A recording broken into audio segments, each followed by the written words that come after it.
Welcome back to lesson number 2. How did you do in the last lesson? My guess is you may have done it a time here, a time there.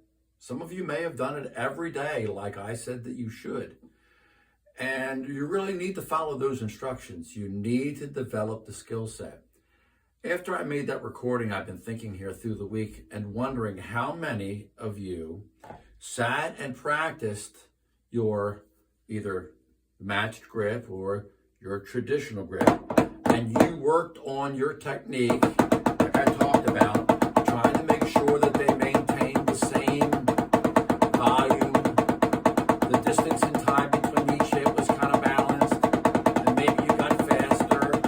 And then I wonder how many of you then later on, when you decided to play on a drum set or play to a stereo, or you have your headphones on, did you revert back to your old way, gripping it like it's a hammer and using your arms to strike things? Now, I'm using my arm to reach over and hit a cymbal, and there's times where I'm going to hit 2 and I'm raising my arms, but how many of you went back to the old way? And what you have to understand is you can never go back to the old way.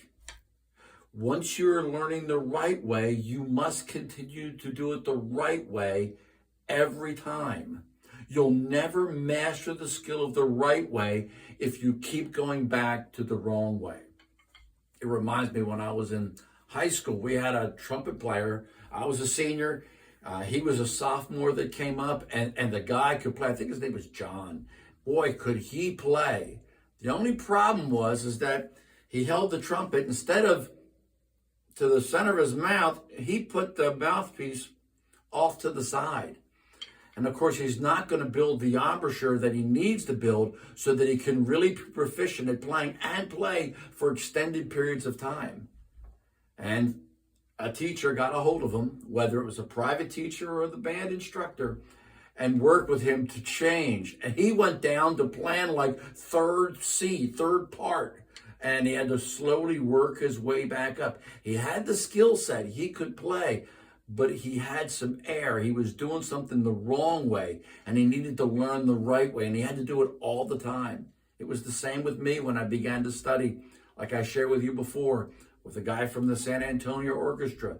He showed me I was doing things when I'd be playing, this wrist here would turn back, and I'd be getting all kinds of speed, and he was saying, do you walk down the street like that? Do you use a fork like that when you're eating? And he just ridiculed me, but I took it, because I knew that he knew what he was talking about, and I wanted to learn.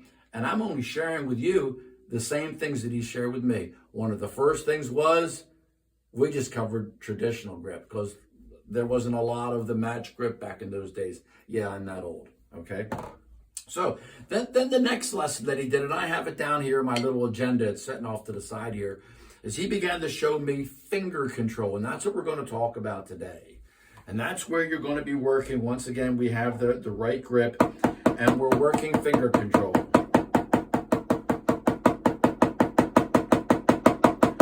Then let's make it bounce 2 times. Make it bounce 3 times. And I would go to 4 and 5, and then I'd have to do the left hand.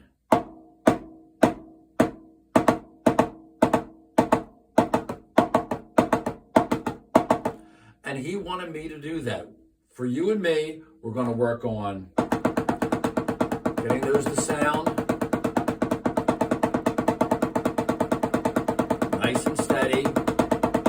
And then I want you to take it really slow, and bounce your sticks 2 times.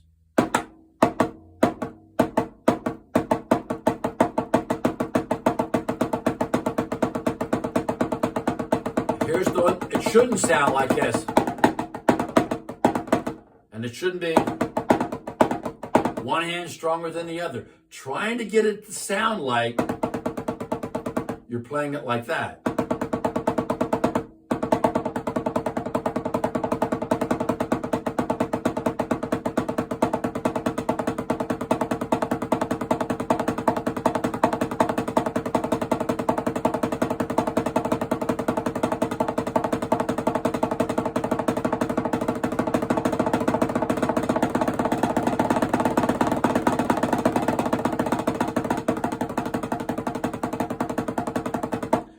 say, what does this have to do with church drumming?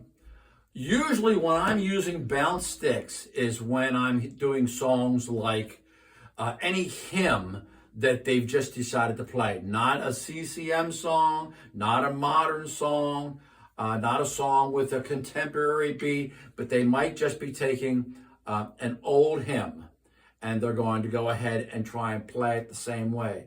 And I'm trying to think of one offhand that we've done recently, and I can't think offhand, but if we were doing We're Marching to Zion, we're marching to Zion, beautiful, beautiful Zion, what would you do? I would go,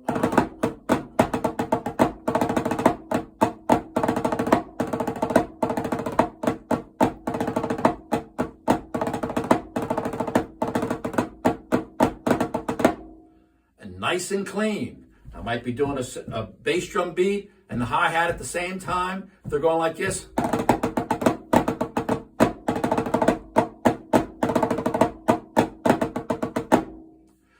This is an important skill. You're going to use stick control. Two hits, whether it's a roll or I'm playing and I just want two hits over here on a floor tom-tom, or I'm on a hi-hat and I want to do something like that. And we'll get to those things later on. The set's sitting over here. We might use this set. We might use another set somewhere else. But we're going over stick controls, so start working on it.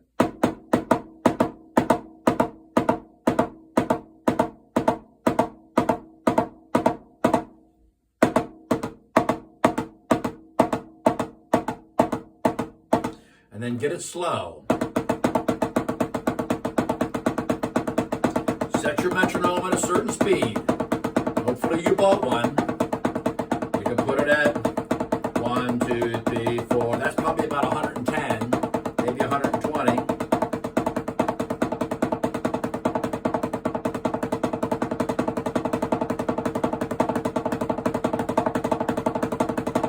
And then when you get good, or you get better, you could put accents in. But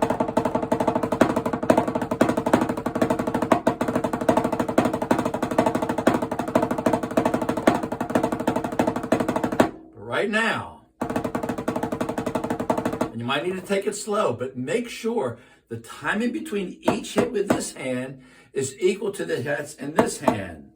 So it sounds...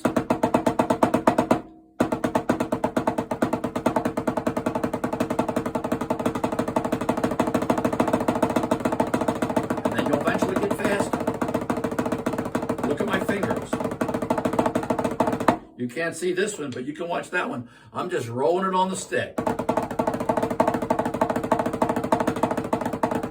My arms aren't moving.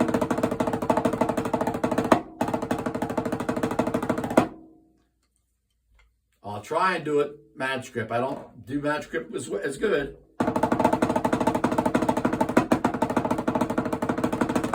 This hand's a little stiff.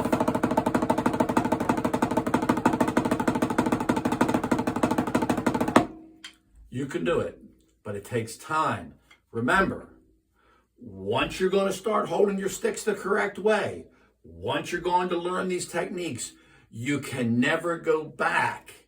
You can't go back, because when you go back, you keep holding on to those habits, and it's those habits that are going to slow you down and harm you. We're going to be doing quite a few different things. We haven't talked about flams, which is I'm going to use this stick to hit just before this one. You can hear them like that. And then sometimes you want to put them quickly in a row. But did you notice I'm bouncing my sticks?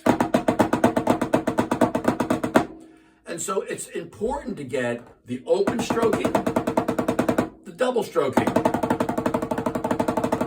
to where you can do these things consistently at the same rate, volume. It's working together like I've been showing you, so that later on you have control of these sticks, and these simple things that we're doing will show up later on in playing. So I'm glad you're still attending. I want you to continue to attend. Hey, drop me a message, okay? Ask me something. If you'd like me to cover something, I'm open to some ideas. We'll get to this set in a bit because I said before, we'll eventually be having one part of the lesson that's going to be for a beginner, and then another part of the lesson which is going to be for more advanced playing. So I want to see you again next time. God bless.